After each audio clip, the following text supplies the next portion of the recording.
Assalamualaikum warahmatullahi wabarakatuh. Di sini saya Dwi Aprilia sebagai moderator sekaligus pemateri dari kelompok 5 yang akan mempresentasikan analisis laporan keuangan sektor perbankan.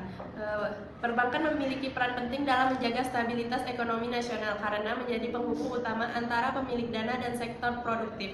Pada periode 2023-2024, tekanan global seperti kenaikan suku bunga, percepatan digitalisasi, serta pemulihan pasca pandemi menjadi analisis kinerja bank semakin urgent untuk dilakukan. Di tengah perubahan tersebut, BCA dan BRI berdiri sebagai dua bank besar dengan karakteristik bisnis yang berbeda, sehingga performa keuangan keduanya perlu dikaji secara komparatif. Namun, terdapat gap berupa kurangnya penelitian yang secara terpadu membandingkan dua bank melalui analisis horizontal, vertikal, rasio keuangan, dan model DuPont dalam periode yang sama. Kesenjangan analisis ini menghambat pemahaman mendalam tentang sumber kekuatan, kelemahan, dan efektivitas strategi keuangan masing-masing bank.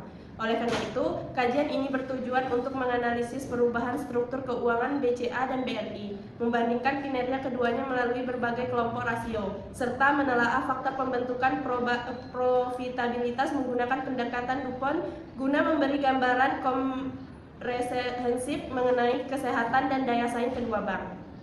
Profil Bank BCA dan BRI. Bank BCA tahun berdiri pada 21 Februari 1957 di Jakarta. Bidang usaha, BCA bergerak di bidang perbankan umum, meliputi penghimpunan dana, menyalurkan kredit, layanan transaksi keuangan, dan jasa perbankan digital. Sektor operasional, fokus pada perbankan retail, layanan transaksi dan pembayaran, pengelolaan perdanaan berbasis jasa, memiliki portofolio kredit konsumtif, korporasi, komersial, dan UMKM. Berperan besar dalam sistem pembayaran nasional melalui layanan digital seperti MBCA, MyBCA, dan KUK BCA. Kepemilikan BCA oleh perusahaan induk PT Dwi Muria Investama Andalan yang merupakan pemegang saham pengendali dengan mayoritas saham. Sisanya dimiliki oleh publik investor BEI. Bank BRI berdiri pada 16 Desember 1895 di Purwokerto, Jawa Tengah, menjadikannya salah satu bank tertua di Indonesia. Di bidang usaha, BRI bergerak dalam perbankan umum, meliputi penghimpunan dana, menyalurkan kredit produktif, dan layanan keuangan mikro. Sektor operasional berfokus pada pembiayaan UMKM mikro dan ultra mikro, memiliki jaringan kantor terbesar di Indonesia, menjangkau daerah pedesaan hingga terpencil, mengoperasikan holding ultra mikro bersama Pegadaian dan PNM. Produk unggulan termasuk KUR, QPDes, kredit mikro, serta layanan digital melalui BRIMO.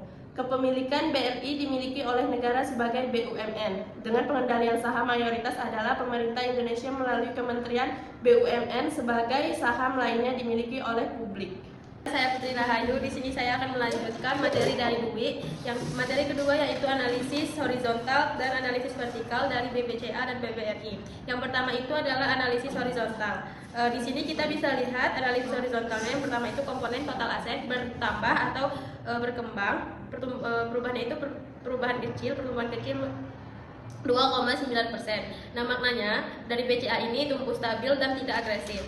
Yang kedua itu ada DPK atau dana pihak ketiga, itu bertambah sangat tipis, yaitu 2,7%, yang bermakna bahwa dana masyarakat itu bertambah tetapi tidak signifikan.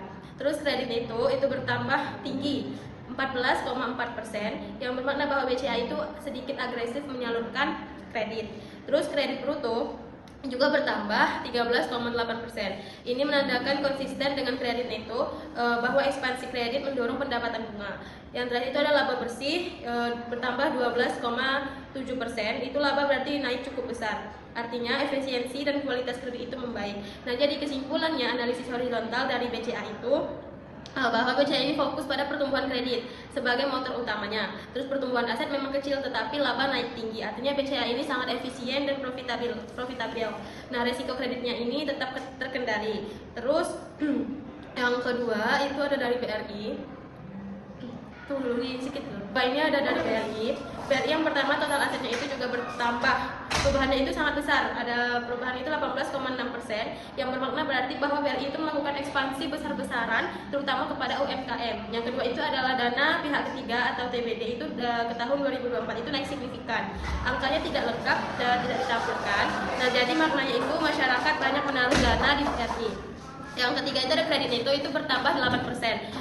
artinya perubahannya itu moderat atau tidak seagresif BCA. Nah, yang ketiga itu kredit bruto. Brutonya itu bertambah sedikit, 7,1%. Pertamanya itu konsisten, berarti maknanya penyaluran kredit itu tetap naik. Nah, yang terakhir itu adalah laba bersihnya 0%, artinya tidak tumbuh, maka ada tekanan biaya, provisi, dan efisiensi. Jadi kesimpulannya itu bahwa BRI ini asetnya itu tumbuh besar, tetapi labanya itu tidak bertambah, menandakan efisiensinya itu melemah. Kreditnya itu bertumbuh, tetapi tidak setinggi peningkatan aset. Terus kemungkinan ada kenaikan biaya operasional atau resiko kredit yang membebani laba. Baik, saya Widya Lestari akan melanjutkan materi teman saya, yaitu rasio likuiditas. LOA Deposit Ratio atau LDR. Bank BCA pada tahun 2023 mencapai 69,7%, pada tahun 2024 77,8%. Interpretasinya yaitu likuiditas kuat, penyaluran kredit naik namun tetap aman, lebih kecil dari 85%. Kalau BRI itu pada tahun 2023 itu mencapai 85,9%, pada tahun 2024 itu mencapai 89,4%. Interpretasinya sangat agresif, risiko likuiditas lebih tinggi. Makna utama ini, BCA menjaga likuiditas sehat meski ekspansi kredit meningkat. BRI menghadapi tekanan likuiditas karena intermediasi sangat tinggi. Materi selanjutnya itu rasio solvabilitas. Yang pertama itu ada debt to asset ratio atau DAR. Makna keseluruhannya solvabilitas itu BCA itu leverage terkontrol dan sehat, kalau BRI leverage tinggi untuk ekspansi, resiko jangka panjang lebih besar.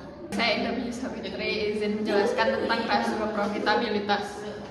Nah, analisis rasio profitabilitas menunjukkan bahwa BCA secara konsisten lebih unggul dan efisien dibandingkan BRI.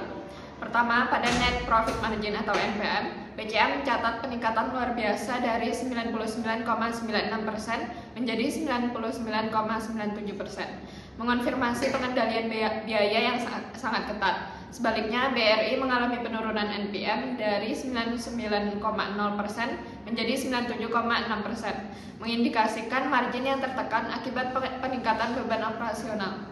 Nah, yang kedua yaitu return on assets atau ROE. BCA meningkat, menunjukkan asetnya makin produktif dalam menghasilkan laba. Sementara itu, ROA BRI menurun cukup signifikan, menyiratkan adanya penurunan produktivitas aset meskipun skala usahanya besar.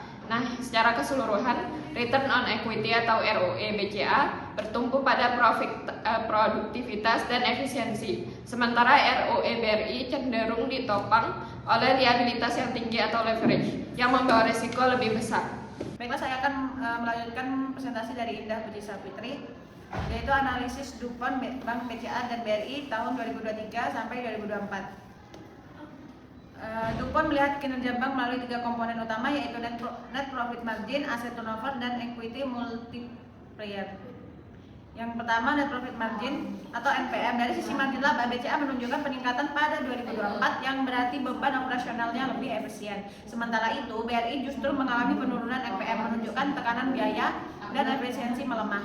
Yang kedua, aset turnover. Rasio aset turnover BCA sedikit turun tetapi masih dalam kategori penurunan kecil. Untuk BRI, penurunannya cukup besar yang menunjukkan bahwa aset BRI kurang produktif dalam menghasilkan pendapatan dibandingkan tahun sebelumnya. Yang ketiga, equity multiplier.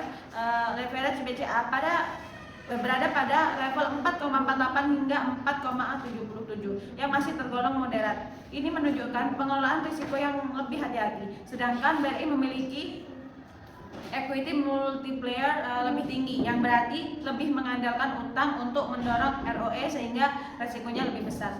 Kesimpulan DuPont berdasarkan 3 komponen tersebut dapat disimpulkan bahwa BCA lebih unggul karena peningkatan margin laba, efisiensi aset yang lebih baik, dan leverage yang lebih terkendali. Sementara BRI menghadapi tantangan berupa efisiensi yang menurun, leverage yang lebih tinggi, serta produktivitas aset yang melemah. Baiklah, kesimpulannya yaitu berdasarkan seluruh indikator keuangan dan analisis mendalam, Bank BCA secara konsisten menunjukkan kinerja yang lebih sehat, efisien, dan berkelanjutan dibandingkan Bank BRI. BCA unggul dalam pertumbuhan laba yang stabil dan berkualitas, efisiensi aset, likuiditas yang sangat kuat, leverage yang lebih terkendali, margin laba yang meningkat, dan ROE yang bertumpu pada produktivitas bukan leverage. Sementara BRI meski memiliki skala usaha lebih besar dan peran besar di sektor UMKM, menghadapi tantangan beberapa, yaitu penurunan efisiensi operasional, yang kedua leverage yang meningkat, yang ketiga margin yang tertekan, penipuan produktivitas aset, dan ROE yang cenderung ditopang oleh liabilitas. Baik, sekian presentasi dari kelompok kami. Kami akhiri. Wassalamualaikum warahmatullahi wabarakatuh.